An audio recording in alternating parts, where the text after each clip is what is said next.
Hello and welcome to Eye on Africa, France 24's program focused on the continent. I'm Charlie James, and here's what's ahead. Felix Tshisekedi sworn in as president of the Democratic Republic of Congo. The unlikely leader called for national reconciliation as doubts linger over the election's credibility. Nigeria's top female presidential candidate quits the race. Bring Back Our Girls leader, Oby Ezekwesili, pledging to help form an opposition alternative to the country's main parties. And we take you to a school in Ivory Coast, keeping the komian tradition alive. These female healers play an integral role in local society, but one increasingly under threat from modernity.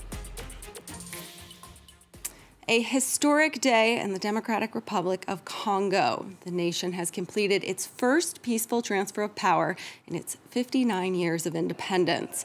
Opposition leader Felix Tshisekedi took the oath of office Thursday, briefly falling ill during his inaugural address. He explained he was exhausted by the election and overcome by the emotion of the moment.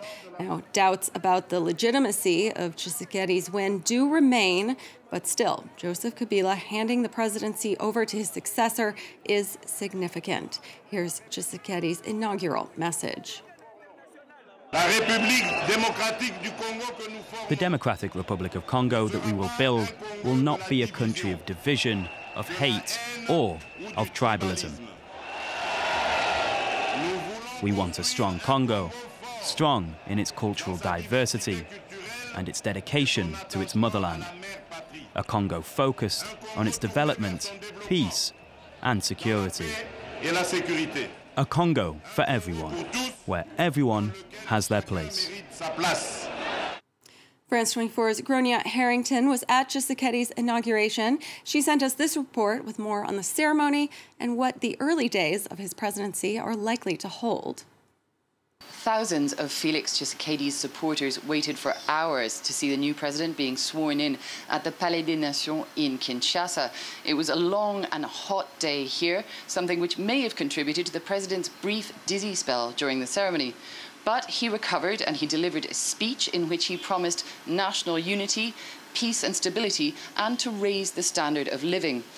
But this still remains a highly controversial election, with many in the international community slow to recognise the result, and the losing candidate, Martin Fayulu, still claiming the election was rigged. We're hearing that 17 heads of state were invited to the ceremony.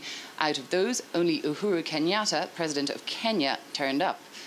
The African Union released a statement acknowledging the result of the election, but without openly endorsing it. And Felix Tshisekedi lacks a parliamentary majority, meaning he's going to have to work with many allies of the former president, Joseph Kabila. One of his first steps will be to appoint a new prime minister, and that appointment will be very closely watched, along with his first legislative moves, as he now has to appease not only the doubts of Martin Fayulu's supporters, but also those of the international community. It was an unexpected and, as Gronia just said, controversial win, but Tshisekedi is now the leader of Africa's second largest nation.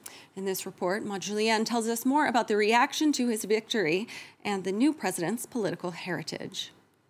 Supporters of Felix Tshisekedi on the night the provisional results were announced.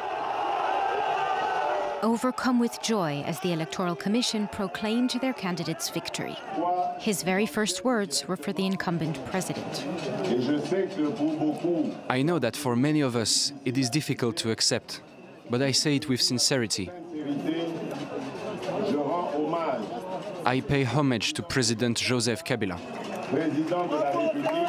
Thanking those in power. Quite a U-turn for the son of Etienne Tshisekedi, a revered politician who made a name for himself by standing up to autocratic leader Joseph Mobutu in the 1980s and refusing compromise ever since.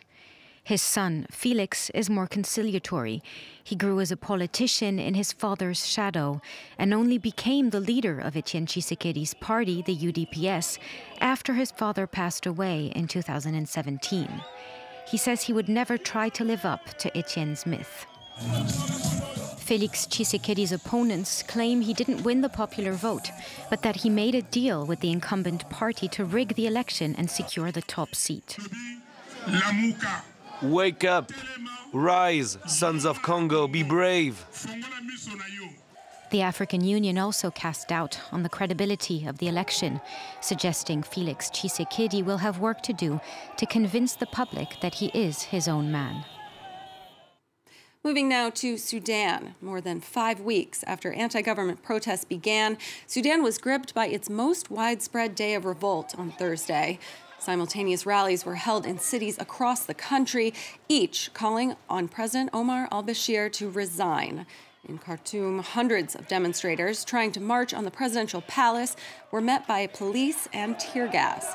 And across the Nile in Omdurman, a 24-year-old man died from his wounds during the protests. That brings the state's death toll from the unrest to 29, though rights groups say the actual number is higher.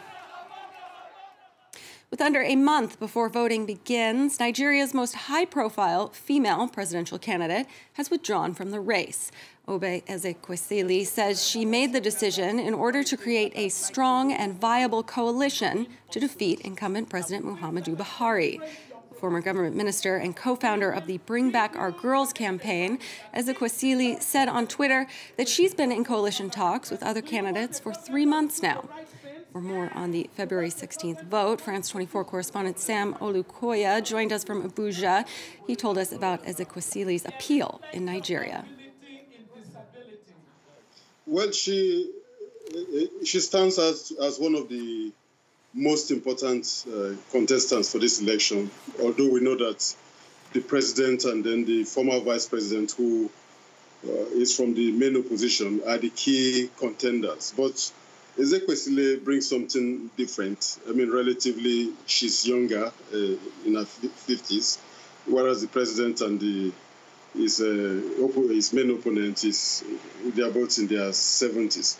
Ezekwesili is quite vibrant, well-educated, so she's bringing something quite different, which for many Nigerians, they wanted to see how this difference will make a change in Nigeria's political life. Many Nigerians have become really fed up with the old order, and the fact Ezekwesili is the one to bring about a new order.